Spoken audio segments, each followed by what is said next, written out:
ობიექტ საღამოს ობიექტივის ტელეეთერით ყველა მიხილეთ ალბათ ყოფილი პატიმარის გოძერძი ჯოლოხავას ინტერვიუ. ეს ჩვენთვის არ იყო ახალი, ჩვენ ამას ველოდით და ზუსტად ვიცოდით, რომ ეგრეც მოხდებოდა.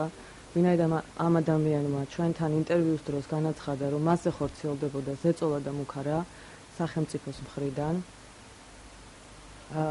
ჩვენ ვითხოვთ ნებისმიერი ტელევიზიის ღია ეთერში, გარდა ობიექტივის ტელევიზიისა, ბატონი ჯოლოხავა დაგვიჯდეს ღია დებატებში, სადაც ჩვენ მას რამოდენიმე კითხვას დაუსვავთ, სადაც საზოგადოება დარწმუნდება ჩვენ სიმართლეში, ასევე ვითხოვთ სასწრაფოდ იქნას დაწყებული გამოძიება ამ ფაქტთან დაკავშირებით.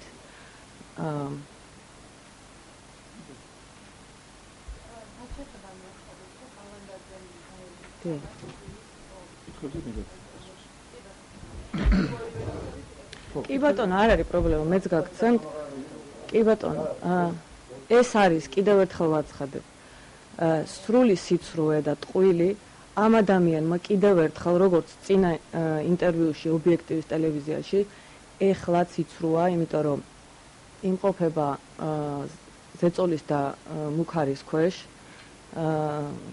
სახელმწიფო მხრიდან ამჯერად სამწუხაროდ აქედან გამომდინარე ყველაფერი რაც მან გუშინ განაცხადა არის ტყვილი და ამას ძალიან მარტივად დავამტკიცებ თუ ეს ადამიანი ჩვენთან ერთად ღია ეთერში დაჯდება.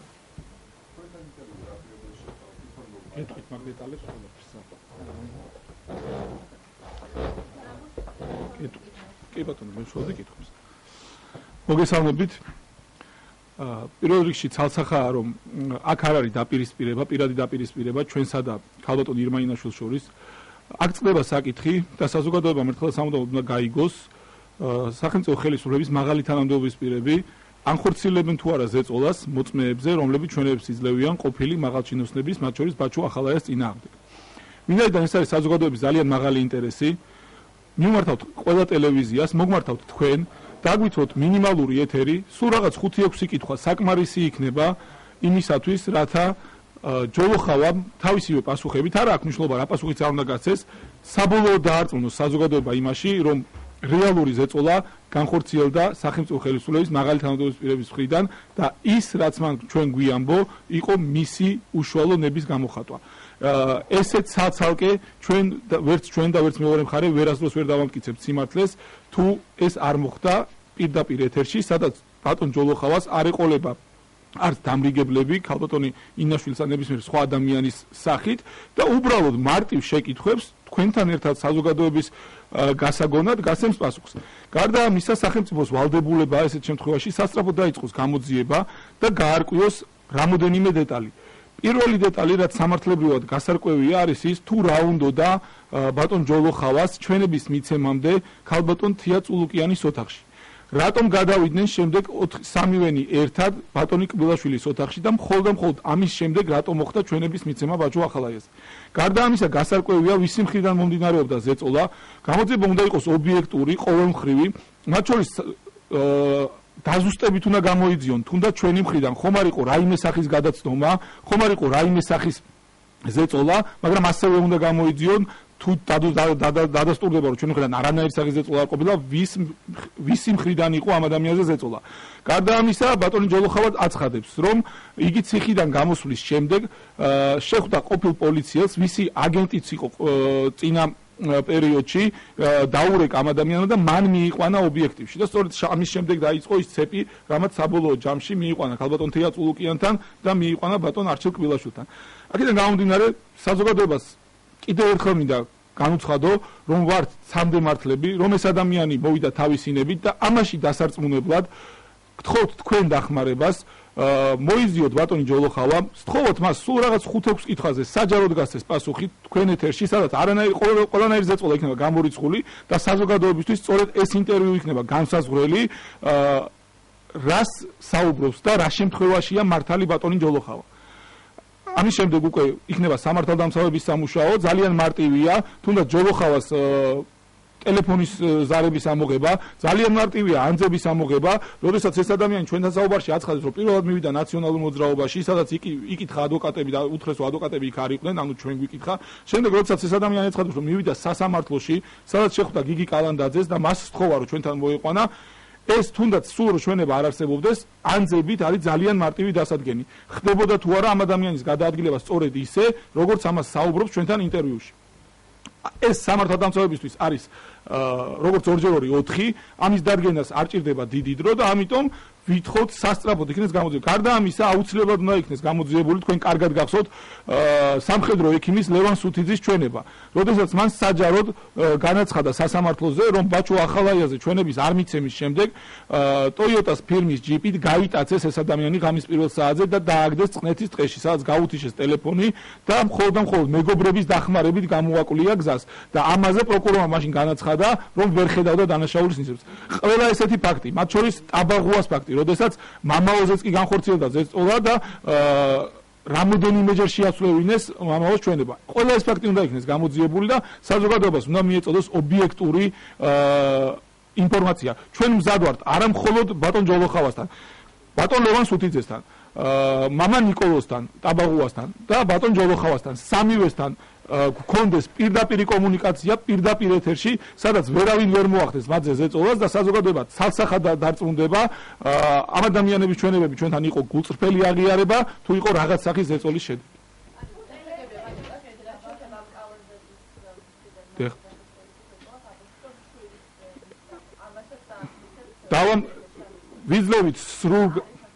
ვიძლევით სრულ პირობას და სრულ გარანტიას, რომ გამოძიების დაწყების შემთხვევაში დავადასტურებთ და საზოგადოებაც გაიგებს ამას. უბრალოდ ჩანაწერები მაინც ტოვებს გარკვეულ კითხვას. ჩანაწერების შემთხვევაში მაინც ჩდება საზოგადოებაში გარკვეული კითხვები. ეს რომ არ არსებობდეს, ამიტომ გვინდა სწორედ თქვენი დახმარება, რომ როდესაც ადამიანი იჯდება სტუდიაში, ვერავინ ვეღარ იტყვის მასზე, რომ ამ ადამიანზე ვინმეს მხრიდან ხორციელდებოდა ზეწოლა და რა პასუხებიც არ უნდა გაგვცეს, წინასწარ ვიძახით, რომ მიღებული იქნება ეს პასუხები და დარწმუნებული ვარ ტყუილიც რომ თქვა, საზოგადოება მიხვდება, რომ მისი ეს ინტერვიუ და მისი ეს პასუხები იქნება ტყუილი. ამიტომ ვითხოვთ თქვენგან ამ საკის დახმარებას. ხო. ჯოლოხავამ თუ უარი თქვა ამ ინტერვიუზე, ეს არ იქნება ჯოლოხავას უარი, ჯერ პირველ რიგში მინდა გითხრათ, იქნება იმ ადამიანების უარი, ვისაც წესი თვითონ უნდა აინტერესებდეს ამ საქმის ბოლომდე გარკვევა. ეს საზოგადოებისთვის იქნება კიდევ ერთი პასუხი კითხვებზე, რომ რატო შეიძლება დღეს ის მხარე უარს ამბობდეს პირდაპირ ეთერში დაждდომას და რამოდენიმე შეკითხვაზე აბსოლუტურად ოფიციალურ, ზუსტად იმ კითხვებზე, რაც ჩვენთან ოფისში დაისვა. რატომ არ უნდა უნდოდეს მან დღეს გასცეს პასუხი ყოველგვარი ზეწოლის და ყოველგვარი მის გვერდზე ადამიანების ყოფნის გარეშე. ეს იქნება ერთი პასუხი საზოგადოებისთვის და გარდა ამისა, შემდგომ ჩვენ უკვე წარვადგენთ მტკიცებულებებს, წარუდგენთ საზოგადოებასა და წარუდგენთ გამოძიებასაც მტკიცებულებებს, რითიც მაინც დავადასტურებთ რეალობას, მაგრამ კიდევ ვიძახი ჩანაწერების შემთხვევაში, რაც არ უნდა კარგი და ძლიერი ჩანაწერი იყოს, საზოგადოებას მაინც რჩება გარკვეული კითხვები. სწორედ ეს არის ჩვენი თხოვნის საფუძველი, რომ არ გვინდა ეს კითხვები დარჩეს საზოგადოებაში და გვინდა ერთხელ და სამუდამოდ დადასტურდეს. ახდენენ თუ არა ხელისუფლების მაღალი თანამდებობის პირები ზეწოლებს მოწმეებზე. რა თქმა უნდა, ყველა შემთხვევაში დაიწყება, არ დაიწყება, ყველა შემთხვევაში გავასაჯაროებთ ამ საფრთხილებს, მაგრამ უბრალოდ სირცხვილია დღეს, როდესაც ორივე მხარე საუბრობს დანაშაულის ნიშნებზე, ჩვენ ვსაუბრობთ, რომ მათ ჩაიდგენს დანაშაული, ეს ადამიანები ჩვენ გვაბრალებენ, რომ ჩვენ ჩავიდნენ დანაშაული. ამ შემთხვევაში უკვე დაწყებული უნდა იყოს წესით გამოძიება და უკვე უნდა დაეძახათ ჩვენთვის და ჩვენ წარვადგენდით იმ მტკიცებულებებს, რაც საჭირო არის საბოლოო ლოგიკური, ობიექტური დასვნის გამოსატანად. თუ დაიწყება გამოძიება, უბრალოდ მე არ მინდა რომ ამით ხელი შეუშალო გამოძიება, თქვენ კარგად ნახეთ რომ სადაც კი გამოძიების პოზიციები იყო სუსტი, მათ ყველგან უარი თქვეს გამოძიების დაწყებაზე. აქედან გამომდინარე, რომ არ მოხდეს ისე, რომ ამის შემდგომ მათ უარი თქვან საერთოდ გამოძიების დაწყებაზე, დაველოდოთ, ამას არ ჭირდება თვეები, ამას არ ჭირდება კვირები, ამას ჭირდება რამოდენიმე დღე, შეიძლება დღესვე დაიწყონ გამოძიება და დაგვიძახონ, დაველოდოთ ამის მერე თქვენთვისაც გახდება ხელმისაწვდომი ეს მასალები გამოძიებისთვისაც და საზოგადოებისთვისაც.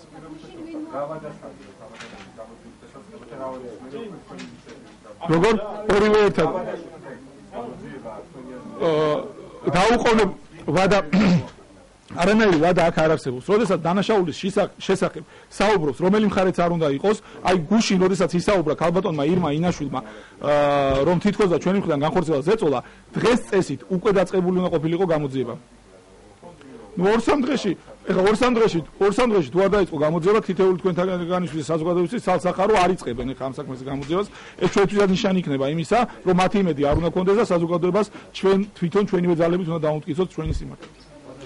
რამდენად დამაჯერებელი ხდება ამ პირის ჩვენება, როდესაც რამდენჯერმე გადაწყვეტა. ჩვენება. არა. ჩვენ გეტყვით, მესმის.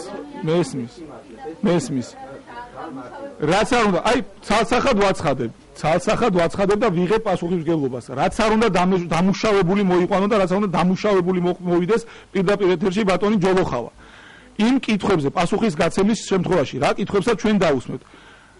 თუნდაც ტყუილიც რომ თქვას, საზოგადოება მიხვდება, სად ამბობს ეს ადამიანი ტყუილს და სად სრულობს და სად ამბობს რეალობას.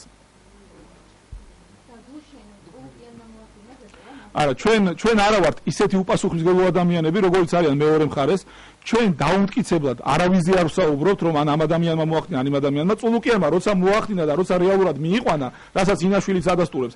მან სწორედ ამ საკითხზე უნდა გასცეს გამოძიებას პასუხი და ეხლა გუშინ რეალურად ვინ რა მოახდინა, ეს გამოძიება უნდა დაადგინოს, ჩემთვის უცნობია.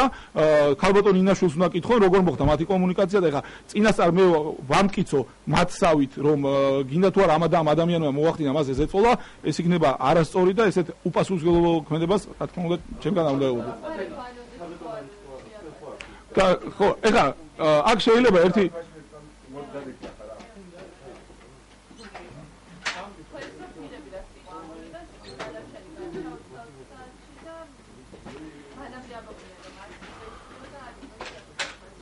კი ბატონო.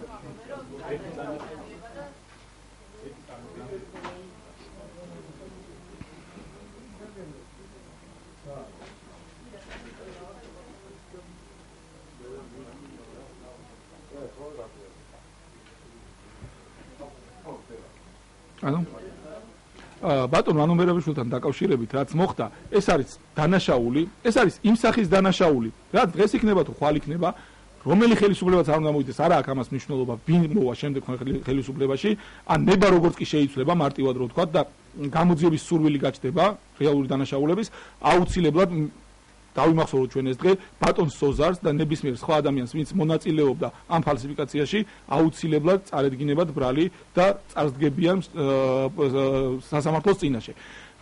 არ არსებობს სახელმწიფო სტრუქტურებში არც ერთი სერვერი, სადაც 2 კვირა მაინც არ ინახებოდეს ჩანაწერები. სხვა შემთხვევაში სერვერის არსებობას უბრალოდ გამართლება და აზრი არა აქვს. აქედან გამომდინარე, ხა ჩემთვის როგორც ყოფილი პოლიციელისთვის აბსურდულია იმის მტკიცება ბატონის სოზარის მხრიდან, რომ თურმე 24 საათში რაღაც სახის პირები იშლება. გარდა ამისა, ამას ამტკიცებს ეს რომ არ იშლება, ამას ამტკიცებს ისიც, რომ ბაჩო ახალაიას საუბრები ადვოკატებთან, პარლამენტარებთან რამოდენიმე თვის მერე იქნა გახმაურებული და დღემდე გამოძიება არ არის დამთავრებული, დაწყებულიც არ არის, იმიტომ რომ დაუკითხავთ არც ერთ ჩვენდაგანი და როდესაც თქვენ და საზოგადოებას განუცხადეს, რომ ანახებდნენ ბაჩო ახალაიას ხელმოწერილ დოკუმენტს, სადაც იგი ითხოვდა ვიდეო აუდიო კონტროლს. სამჯერ მიმართეთ დაცვის მხარემ, რომ ეს დოკუმენტი გაესაჯაროებინათ, ჩვენთვის გადმოეცათ, არც თქვენ და არც ჩვენ დღემდე ესეთ სახის დოკუმენტი არ გვინახავს, იმიტომ რომ ესეთ სახის დოკუმენტი ბუნებაში არ არსებობს. ეს არის მარტივი ტყუილები, რომელიც არის გათვლილი რაღაც თვეებზე. და ეხა ამას დიდი პერსპექტივა არ აქვს და საბოლოო ჯამში ყველა კარგად ხვდება, რომ აქ არის კანონდარღვევა, რომელსაც ცდილობენ შეფუთონ. რაღაც